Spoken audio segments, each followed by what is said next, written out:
Hey y'all, this is Danny here, doing a review on R&B Divas, episode 8 and the reunion. I know I'm late, I apologize, I've been super busy, school, work, my kids starting preschool, so forgive me. So let's jump right into it.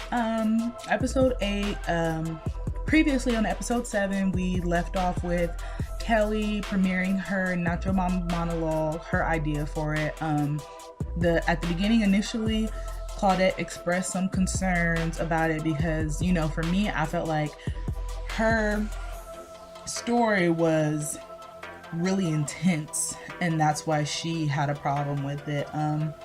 Moving right along, I really felt like Dawn and Kelly showed an extreme amount of immaturity with and shade with the Nacho Mama's monologues. I wasn't really feeling that.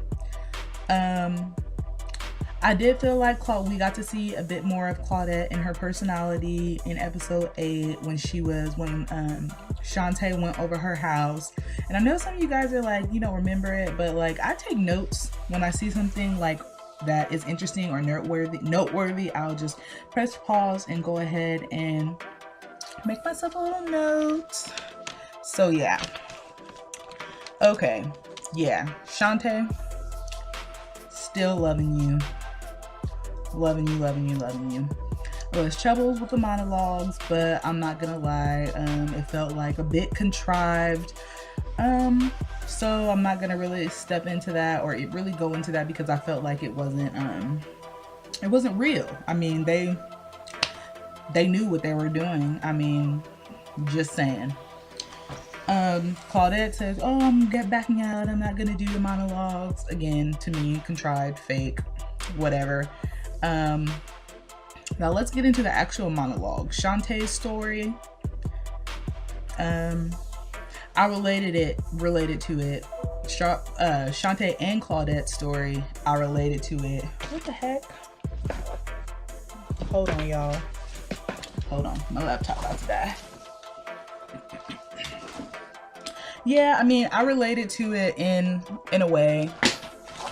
But we're not gonna go into that personal stuff. But what I will say is that for all you beautiful young ladies out there, know your worth and know that if a man really loves you and if he cares about you, then he'll wait as long as you want to wait. So just remember that.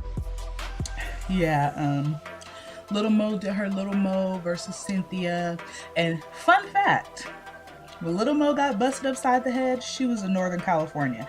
I don't know if it was in Sacramento, where I'm from, or if it was in Oakland. But I remember when that happened, I heard it on the radio. She did like an appearance here at a mall or something, or at a concert, and she got busted in her head. I'm telling you, people in Sacramento, in Oakland, Vallejo, like the whole Northern California, we don't play out here. Too Short even got robbed out here, and he's from NorCal. So that should just let you know what goes on. Let's oh, Little Mo did have quite a funny quote. She says, "No one knows that I have this bipolar thing going on inside me." Baby, yes we do. We know. We see it every day. Well, every Wednesday. I don't have a problem with it. I mean, I enjoy it. It's good for TV. Shantae's, no, excuse me, Claudette's story. I was at a loss for words when I heard it.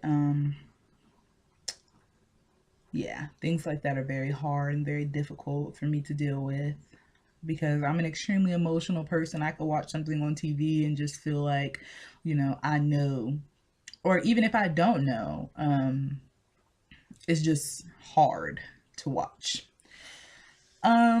Michelet wanting to commit suicide. Um, I think everyone has a thought like that every now and then. We all are weak and we're all works in progress. And her message was a very, very powerful message. And I hope that you guys paid attention because even though someone might seem happy or someone might seem like everything is going well for them in their lives, you never know what like what goes on behind closed doors. So, yeah, that was episode 8. So let's just move it right along to the reunion. Now, the first thing you might have noticed on last night reunion was, where is Dawn? I mean, I'm just ask you a question. Do you really care if Dawn was there? I mean, really care? Do you really care? Because I mean, I didn't really care. I didn't miss her because she was just going to be sitting there not really saying anything that I cared about. Oh, oh yeah, they were just being nasty. And you're not Janet. Like I said the last video, only the Jacksons are allowed to whisper when they talk because of the Jacksons. So I'm going to need you to raise it up a couple times. Just, I mean, I kind of was not confused when Wendy called her weak, or that was Little Mo. And what's funny to me is that like Kelly was sitting there not saying nothing. Like, I thought that was your homegirl. Why you ain't saying nothing? You know what I mean? Like, they going in on her, calling her weak, all this other type of stuff. Why didn't you say anything back to them if like you're such a X, Y, and Z? But whatever. We're not gonna go into that because I don't with Kelly. I can't. I just can't. Okay. Wendy went in on my girl Claudette.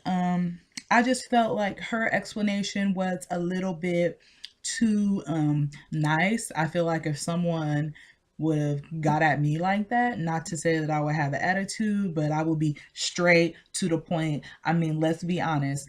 She did sleep with 2 members of her group, whether it was 1 year apart or whether it was 5 years apart. She did it, and she should have expected it for Wendy to say, especially Wendy out of all people. She should have expected Wendy to say something about that. But I mean, I felt like she should have had her answer and she should have been straight, concise, to the point, because when you're just kind of like rambling on, it makes people not want to listen to you, i.e. this one. But apparently you guys still want to listen because you're watching. But yeah, Michelle explained her situation with Dr. Dre and Suge Knight. Again, very long, dragged on. I'm trying to use that computer real quick. Okay, guys. Sorry for the interruption. I got interrupted by an asshole. So hold on, let me get my little lighting together. Okay, so I left off speaking about Michelle and her situation with Dr. Dre. But here, did you really think you can get married over the phone? I would have loved to be a birdie in the room and listen to that conversation, because what was said? Did he say, "Yeah, I love you. I'm gonna marry you. You're my wife," and then you were like, "Okay, that's it. Like I'm his wife." Whatever, Michelle. I like you. I mess with you, but that was a little weird. Okay. Now, Kelly said, when, okay, let me set it up. Wendy says, Kelly, I've noticed that the majority of the season that you've had on your glasses the entire time. And then they went on to, they proceeded to show maybe 3 or 4 different clips, different scenes of Kelly having on sunglasses, dark sunglasses. She goes, "Well, I told everybody in the beginning that, or hold on, I got to look. Well, I told everybody in the beginning that I was, that I had my prescription and my glasses." Okay, lady, you can't get no glasses like this. They could be square frame, they can be the little Malcolm X's, whatever. You can get any real glasses. That's disrespectful. I can't look at somebody. I can't have a conversation with somebody when they have big dark ass sunglasses. I feel like you're looking at something you don't have no business looking at, number one, or number two. That's just disrespectful. You don't do that if somebody's trying to have a conversation with you. You at least pull your glasses up. You do what you got to do. But that is just, to me, extremely rude. And that just goes to show you what type of person she is. But I'm going off. bring it down. Okay, now on to Kelly and her excuses. Excuses, excuses, excuses, excuses, excuses. And she's a bully. Wendy caught it. She said, "Oh, Kelly, we didn't know that you were just such a mean bully." And then she, like, okay, I don't know if you peeped that when she got caught up, when Kelly feels like she's caught up, that's when she, will get on the phone texting, or she'll start doing some old other crazy stuff that's like disrespectful. Like, you're in the middle of a reunion and you're gonna start texting just to prove your point. Like, you were doing that to prove a point. What point were you gonna know? We still not gonna like you whether you sent the text messages or not. Like, I'm just saying, y'all forgive me. And don't judge me for all this stuff on my bed. I just got home from school and I dumped all the contents of my backpack out on my bed because I needed to organize my backpack, and it was just too much stuff and it was just doing too much, and I had to plug my phone up because it was about to die and I'm about to leave in like a couple minutes. So please don't judge me. Yeah. So on to Kelly and her subtweeting Mariah Carey. I don't know. I feel like being a grown ass woman, beyond grown, I feel like you should not be subtweeting. That's so cool. You could like see me inside my glasses. I'm sorry. I'm having like an ADD moment right now. But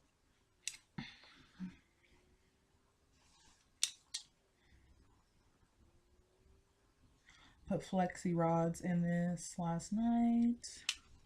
And as you can tell, this side is like way more better than this side. But regardless of the fact, I get so many damn compliments on this hair. And I'm gonna have to do another review because let's just say this. What I felt about the first initial review, which honestly, I don't even, well, I did post it, but nobody watched nobody watched it. But what I felt about the review on this hair initially, I don't feel about that right now. So that's a different subject. I digress. Yeah, I'm not gonna lie, I was kind of disappointed when it came out that, everything was fake, basically. The producers came up with the Diva logs, not Kelly Price. And I mean, would I be lying if I said that I was surprised? No, I'm not surprised. I'm not surprised at all. But, I'm gonna conclude this for now. And hopefully I'll get to my review of Basketball Wives. Hopefully. But yeah, I actually, like, y'all remember last time I came on here, I had an install that was like puffy. So I went to like this place to get my hair done. It's in Sacramento where I live, the state capital. Okay, hold on. So I was on somebody's Facebook, right? And the girl, she had just moved to Sacramento. And she says, "Oh, I'm in Sac." Mind you, this girl's from California, but she's from Southern California. She's not from Northern California, where we are. So the girl whose Facebook I was looking at, she said, I'm in Sac. So somebody else said, "You moved? Where is Sac?" Now, if y'all don't know by now, I'm real smart mouthed. And I wanted to write her and say, how old are you? Like, do you not know where the capital is of the state that you live in Sacramento? Like, Gold Rush, I don't know. People just be dumb, man. Like, I can't deal with people. But yeah, that was a little ramble. That was a major digression from the point. But back to my hair. I got this super flat install done at Stella's Hair Ministry in Sacramento, California. It's on Watt Avenue. If you are interested in getting a very inexpensive, very, very, very, very good install, she works so freaking fast. If you're interested in that, then hit me up, or even Google it. It's called Stella's Hair Ministry, and tell them that Danny sent you. So bye. On to the editing. Just thinking about like all the random faces that I can make. Look at my brows. Aren't my brows laid, y'all? Man, this is a video. You know what? I'm not gonna say it on this video. I'm gonna make a whole another video on this subject because I've just been seeing a lot of people with black ass eyebrows. So we're gonna get to that later. Bye y'all.